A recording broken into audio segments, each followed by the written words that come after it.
Welcome back to Access Anime. I'm Henshin Ikeda, and today I'm going to be reviewing and doing a walkthrough of Ixion Saga Demolition Transfer Episode 1. Now, I know I said I wasn't going to do any more ongoing anime series, but you know what? I'm just that kind of guy that's going to keep violating his own rules one after the next just so I can put more anime out there for the subs. So, this is for you subscribers. I had to put another one out there, and I'm going to do 2 more after this. But anyways, let's dive right into this anime. I'll keep my rating and my majority of my comments to the end of the clip. So let's begin. This anime does remind you of Excel World, Sword Art Online, and B-Tomb, although it is a little different. Now, let's dive right in. The opening of this episode, we see a fortress or a barricade that's being attacked by what appears to be a dragon or flying creature, which we find out later to be called a Rukus. Now again, we're playing this game online right now. This is what we're seeing, so this isn't realistic. None of this is real. The main character is called Kon Hokage. And Kon, he's like a knight in not so shiny armor. I said it, not so shiny armor. But, you know, we all play a different character online. So he's trying to take this dragon out, which is called a Rukus. And we hear him saying he's trying to settle a year-old score with this dragon. He uses a special technique, which I started laughing once I heard it. It's called the End Ultimatum Spreading 3-Bar Charge Attack. Let's try saying that 3 times fast. That's a horrible name for an attack. By the time you're done saying it, the Rukus probably already kicks his butt. And I'm right. The Rukus blasts him while he's trying to say the title of his crappy attack. Now he ends up losing this battle, and then we get to see Kon offline, what he really looks like. He's not exactly the strongest character in my opinion. He's kind of weak and pathetic, but this is still the first episode, so we have a long way to go to see what his strengths and real weaknesses are. We see Kon talking to a character online called Flora. He gets one of those, "Are you on chat? Are you online?" messages, and he picks up, and like a dumb guy, it's a girl, an attractive one, and it's an online character. Now, facts to know about online characters. Guys can play girl characters, so if you see a pretty girl online, you know, don't assume it's a girl. Assume it's a guy as well, you know. But again, we don't know who Flora really is, if it's a guy, if it's a girl. All we know is Flora needs help with something, which we don't know what. And apparently Kon jumps at the chance to say yes, because it's an attractive character, why not? So after he says yes, we're taken to a different scene with different characters altogether. We see a caravan, or a carriage, stagecoach per se, being attacked by tanks. I'm like, tanks attacking like a Western style carriage? Doesn't make sense. And to top it all off, these tanks have soldiers inside of them. But I'm going a little ahead of myself. Now, you see this carriage attacked, pulled over. It's now no longer running. And the bodyguards are outside getting attacked by soldiers that come out of these tanks. Now, these tanks are like 3 or 4 of them. They have guys coming out, they surround the carriage, and they're attacking all these people. Now, one guard dies after the next, and then you see 3 characters. Now, these 3 characters seem to be like the main characters right now. They're called Icarlet, Mirandel, and Sanglian. Now, again, I pronounce all those wrong probably, but I don't really care at this point because they're really not impressing me character-wise. Now, a little interesting fact about a couple of these characters. I can only tell you at least 2 things. The third one I have to save for a little bit later. Icarlet is actually the 36th princess of Saint Pierre, and she's only 8 years old. And then you have Sanglian, which is her knight, and his nickname is Steel Sanglian, so he's got a title. And Marindiel, I always pronounce her name wrong, it's Mirandel. She is like a maid. I'll leave it at that. A really interesting maid. Now, anyways, you see these tanks that had the bodyguards. They're attacking the carriage, killing one guard after the next. Their leader is called, now, I hope I get his name right, Verasian. Interesting name. He seems to be the officer in charge. Pulls out his sword, and he's ready to basically take out Icarlet, which is the princess, or at least capture her. Now, this is like a drum roll of what's going to happen next, and the last thing I would expect is someone to drop in from the sky. So Kon, in his gaming chair, with his jacket behind his chair, with his headset on, and this is him offline appearance, falls out of the sky and takes out Frasian. Didn't see this coming. I really did not see this coming. And apparently, Icarlet, Mirandel, and Sanglion think this is their savior, like, thank you for saving us. And then they take him with, I guess the princess says, take him with us, and they run away. And Variation's been defeated. He's gone back somewhere else now to his little campsite with his men, and they're not pursuing them. Now, we find out a couple interesting facts more about Sanglion, Variation, and Mirandel. Apparently, as Icarlet, the princess, was supposed to be escorted to get married. She's trying to marry Jungleberg. I hope I pronounce his name. And they're heading to the capital so she can get married to this guy. Now, obviously, this is a political marriage. This isn't, they're falling in love with each other marriage, and she's only 8, so this is a political marriage. So you can assume there was a faction that was attacking the princess and her guards just to stop the marriage or something along those lines. So that's why they were being attacked. So that's one thing we find out. Now, like I told you about Mirandel, we get to find out more about Mirandel. Cone basically makes fun of Escarlet because he doesn't think this princess is a princess, just a little brat. And Sanglion, her knight, stands up for her and, puts the broadsword across his face, like, don't be talking to her like that. And then Cone hides behind Mirandel. It's like, see, this should be the princess. Mirandel's like an attractive, hot girl. And he's like, off the bat, you can tell Mirandel is a guy. This is hilarious. This is something like from Cow Ketamau, pretty much. But anyways, that was a great anime series, by the way. Mirandel is a guy. And to make it funnier, she takes Cone's hand and puts it down there just to get a feel. He's like, what? You did not just do that. And you can tell right now, Mirandel is either a bodyguard that's undercover pretending to be a maid to protect the princess, or someone that's has like an identity crisis where you don't know if it's a man or a woman. But as a woman, this guy is still very attractive. Interestingly enough, I'm just putting that out there. I didn't even notice the difference. Just the voice. The deep voice is the only giveaway that it's a guy character. But anyways, he's freaked out, and apparently Cone tags along with this group because he has nowhere to go.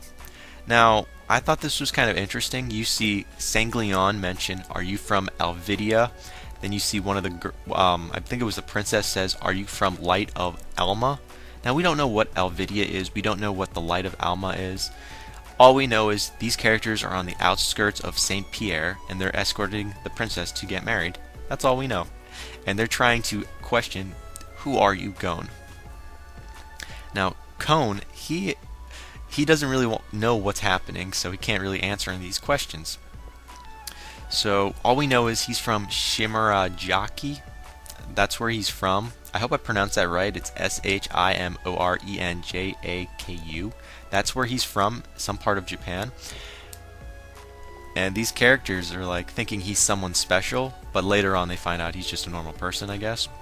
So he tags along and escorts her to the town, and he's like, well, you know what, to repay me, since I don't have shoes, get me some boots. Now, I'm a little dragging ahead of myself. Let me back up what happened to Varasian.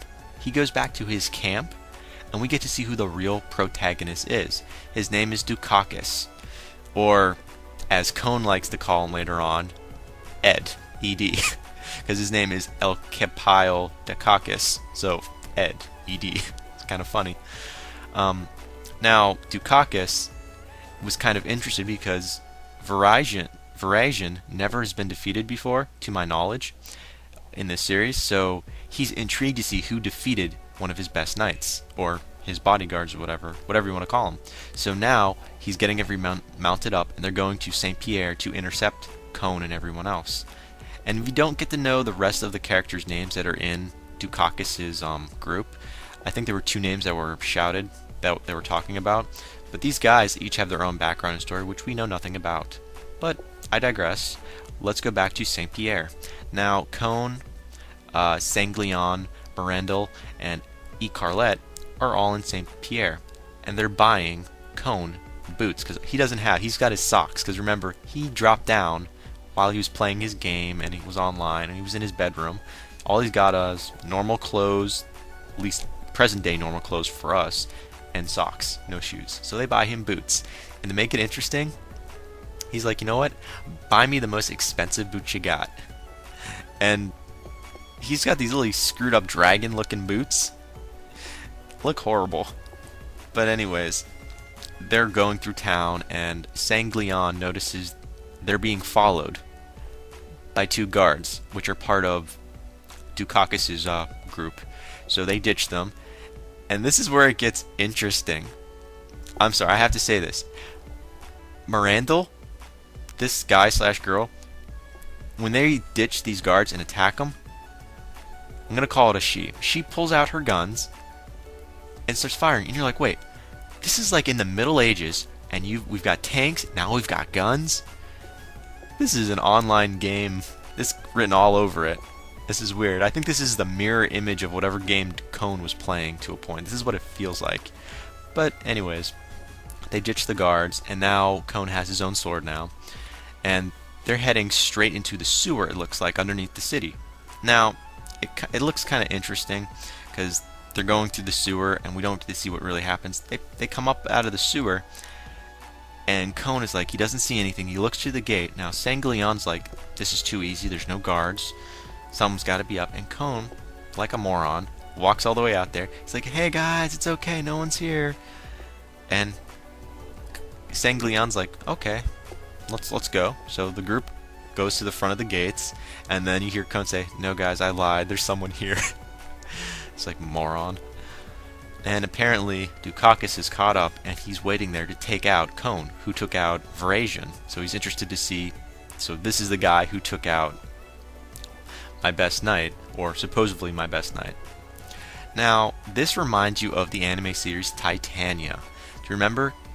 The captain of this one vessel was the one that took out this great kingdom, but really is not that bright or smart. He's just full of luck. So right now, I think Cone is just full of luck. But it gets better. This gets so much better. Now they're fighting each other, and Dukakis, he uses something called the Alma Burst Force. It's his special attack, and he was about to unleash it on Cone. It was called Golden something. And before he was able to do his special attack, Dukakis kicks the crap out of Cone. Like, he shatters Cone's sword, so Cone no longer has a sword. I thought this was, obvious that Cone sucks at wielding a sword in real life. Now, Dukakis pulls out his special attack, the Alma Burst Force, and was about to say Golden, and Cone walks up and kicks him in the nuts. And he's like, shouldn't have kept yourself wide open there. It was perfect. I'm like, this is what you're supposed to do in an anime. In real life, this is what happens when you take too long to talk about a damn technique. You get kicked in the nuts. And Cone for the win, man.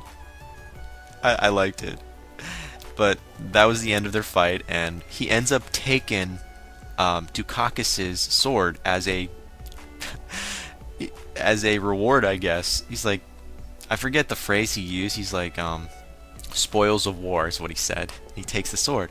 Now this sword looks amazing. It's got a trigger in the sword right underneath the hilt. So it looks like a gun or something. Well, not like a gun, but it looks like it's got like a trigger for a gun. So I'm interested to see his techniques he's going to come up with this new sword.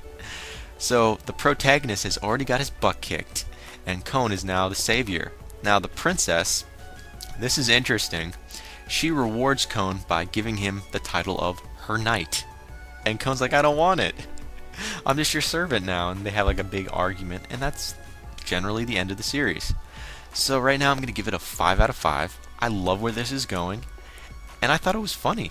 I mean, realistically, it was an okay series, but the added humor into it, it made up for like the short battles. So I'm giving it a 4 out of 5. And these are my afterthoughts of what I want to see. I want to see Cone with his new techniques with his sword. I want to see more closure on if they're going to make it to St. Pierre or not. Like, is the princess going to get married? And more about Dukakis and his background and the background of his men. Now, if you follow the credits, close to the end of the credits, we see Flora, the girl that brought Cone into this world, or the last person Cone talked to in his world. It looks like she's part of this world. So I'm interested to know What's her background? Is she a sorceress? Is she the one that pulled Cone into the world? We don't know. Again, we don't even know the name of this world. Is this the video game he's in, or is this a mirror image of the world he's in? Something like that. So, those are my afterthoughts. Let me know what you think. Comment down below. Thumbs up, thumbs down, subscribe above, and check me out on Twitter. Follow me if you want. But that ends it for my walkthrough and review of Ixion Saga Demolition Transfer, Episode 1. Hang in there. Later on, I'll be doing 2 more reviews. I'm going to do 2 more ongoing anime series reviews. And that ends it. But before I go, I have to say it. You can't stop the access, but you can watch the feed. I'll see you later, guys.